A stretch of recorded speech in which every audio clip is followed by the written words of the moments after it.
Buenos días, mi nombre es Nori García, soy médico internista, gastroenterólogo y abogado y pues vamos a hablar el día de hoy un poco sobre lo que es la neurociencia, las cuestiones básicas y una pequeña introducción acerca del área. Esta neurociencia pues surge con la necesidad de integrar y de agrupar todo lo que son un conjunto de informaciones científicas con respecto a lo que es la parte del funcionalismo del sistema nervioso central.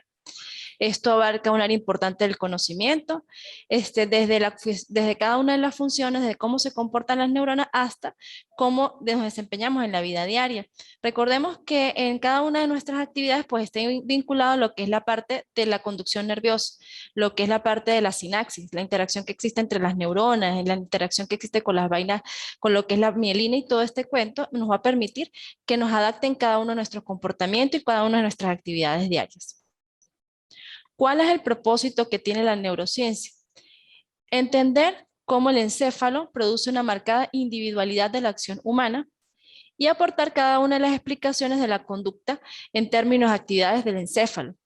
Explicar cómo actúan cada una de las neuronas, que son millones y millones de neuronas de manera individual y de manera conectiva, de manera en conjunto, para producir de esta manera lo que es la conducta humana.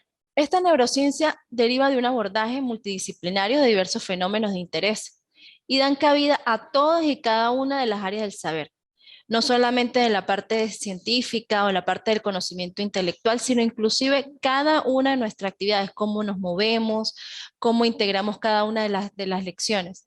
Es decir, ella actúa en el desarrollo, envejecimiento y muerte celular, en la plasticidad, que la plasticidad no es más, sino la capacidad que tenemos de adaptarnos a cada una de las situaciones diarias que tenemos comúnmente, en la parte de la percepción, en la parte del movimiento, en cada una de las funciones mentales superiores. A esto nos referimos porque son funciones que conllevan un conjunto de sistemas básicos y como conjunto de sistemas básicos, cada uno integrado, pues nos permite tener funciones superiores. Entre ellos tenemos lo que es la memoria, el aprendizaje, la cognición, las emociones, el lenguaje, el estado de conciencia. Por eso es que observamos que un niño al nacer pues no camina, un niño al nacer no habla, porque poco a poco pues va adaptándose y va llevando a que se produzcan pues este tipo de actividades porque va integrando cada una de las funciones que vemos de manera sencilla, de manera singular, para llevarlos a actividades muchísimo más complejas.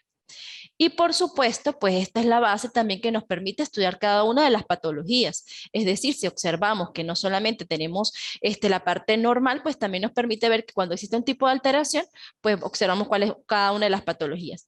Y a su vez, pues es sumamente importante la neurociencia porque así como estudiamos la parte normal, estudiamos las patologías, pues también estudiamos de esta manera lo que es el tratamiento que se les puede llevar a dar, se les puede llegar a dar. Todo esto pues tiene una serie de antecedentes históricos. En un principio, pues no se reconocía el cerebro como un órgano de conducta. La mente, pues se decía que existían tres ventrículos, uno en la zona anterior, uno en la zona media y uno en la zona posterior. Esta conducta fue determinada específicamente por Galeno. Pero a mediados del siglo XIX nació la teoría de Darwin, que es la teoría de la evolución, pues que es bien conocida por todos. También se habla de otra serie de precursores. Entre ellos tenemos lo que es Gall, que propuso que el encéfalo es el órgano de la mente y que este órgano de la mente, o específicamente la corteza cerebral, no es un órgano homogéneo, sino que se encuentra distribuido de manera irregular para poder realizar todo este tipo de actividades. Pierre Florence intentó determinar la contribución relativa de las diferentes partes del sistema, diciendo que cada una de las partes pues tiene una contribución importante y que tiene una actividad diferente en la parte cerebral. Y también, como les hablaba en un principio, de la teoría de la conexión cerebral, que no es más sino ese conjunto de sinapsis o ese conjunto de interacciones entre cada una de las neuronas que nos permite de esta manera poder llegar a realizar cada una de las actividades. Y eso no es más sino la conexión que existe entre las diferentes neuronas, la sinapsis y la interacción con las vainas de mielina. También, por supuesto, pues se habla de lo que es el marco genético que fue establecido por Kendall. Es importante tomar en cuenta que la neurociencia pues tenemos muchos aportes y que se ha determinado también desde el punto de vista cognitivo, donde se asume un rol multidisciplinario en un sistema conectivo que nos permite una adaptación de las diferentes actividades que estamos realizando, la adopción de supuestos de la investigación neurocientífica al revelar y comprender mejor cómo y en qué condiciones se dan los procesos de aprendizaje Y de esta manera, pues abre puertas hacia nuevas formas de orientar los procesos educativos en la aplicación de conocimientos. Antes observábamos que pues era todo muy tradicional y todo muy tradicional, donde al niño se le enseñaba, inclusive en los sistemas más arcaicos, habían técnicas en las cuales inclusive pues se golpeaban, se utilizaban hasta reglas para poder que el niño adaptara a esta situación. Ahorita se ha observado pues existe una forma mucho más interactivas y no tan arcaicas y no tan tan drásticas, y en las cuales pues se puede llegar a aprender a través de diferentes actividades, y por eso pues se ha mejorado todo lo que es la parte de la psicopedagogía inclusive. Tenemos que en la neurociencia cognitiva, la mayoría de las funciones esenciales del cerebro se encuentran localizadas en la corteza cerebral.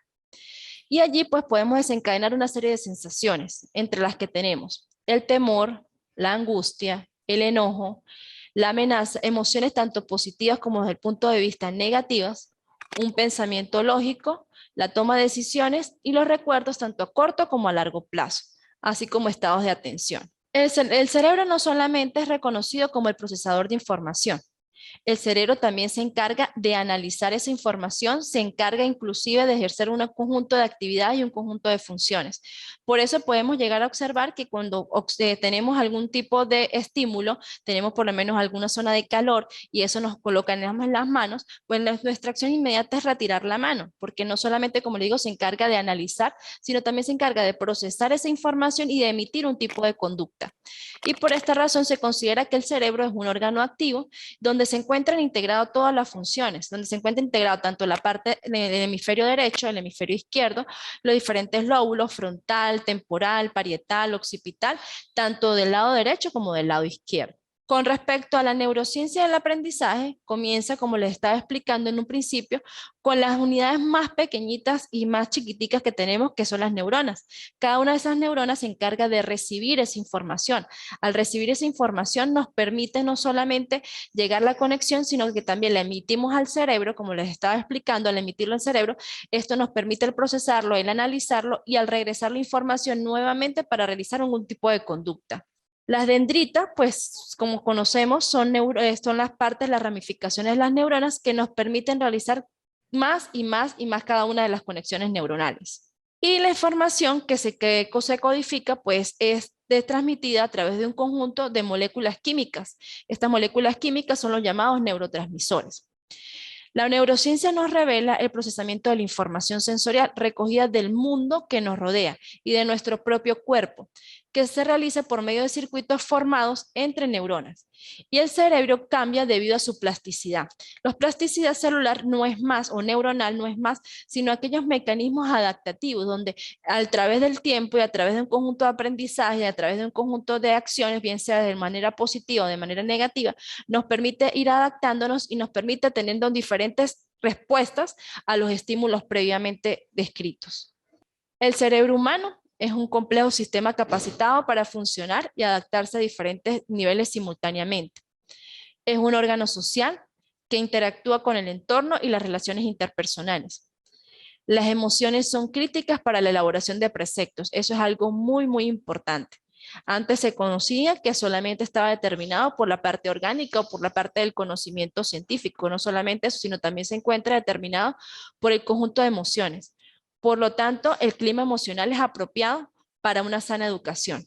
Observamos que dependiendo del ambiente en el que se desenvuelva, por lo menos en el caso de lo que son los niños, pues se puede observar que los niños pues se pueden adaptar a una situación, a otro tipo de situación. Un niño que sea maltratado, un niño que tenga algún tipo de actitud negativa en casa, pues su respuesta en muchas situaciones puede ser de manera negativa y no va a ser de manera adecuada.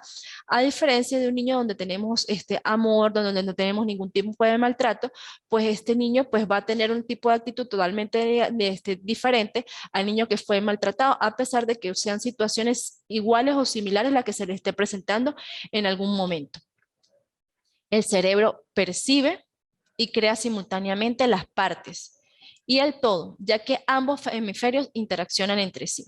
Esto es algo sumamente importante, a pesar de que pues existe un hemisferio dominante dependiendo del lado del cuerpo que sea el dominante, el paciente que sea diestro o el paciente que utilice su mano izquierda como dominante, pues siempre pues va a existir una interacción entre ambos hemisferios. Esto implica una atención focalizada y una percepción periférica. Es decir, muchas veces cuando estamos haciendo algún tipo de lectura, pues enfocamos toda nuestra atención en algún tipo de conocimiento, pero también tenemos una serie de factores externos que inconscientemente no nos estamos dando cuenta que están influyendo también en toda la parte del aprendizaje y eso es importante tomarlo en cuenta. Implica procesos conscientes y, como les estaba diciendo, procesos de manera inconsciente. Y el ser humano posee diversas maneras de organizar la memoria a través de una información significativa que se manifiesta cuando existe la conexión con el aprendizaje y las experiencias previas. Esto realmente, pues el día de hoy fue una breve introducción, fue algo pues muy somero para poco a poco pues irnos adentrando en lo que es la materia de la neurociencia. Esperemos poco a poco que vamos a estar interactuando, perdón, con cada una de la información para de esta manera, pues, tener el mejor conocimiento. Poco a poco, pues, se irá cargando también en la plataforma lo que son las actividades que se van a ir desarrollando y cualquier duda, cualquier cuestión, pues, me pueden escribir a través de lo que es la plataforma y con gusto también, pues, será respondida.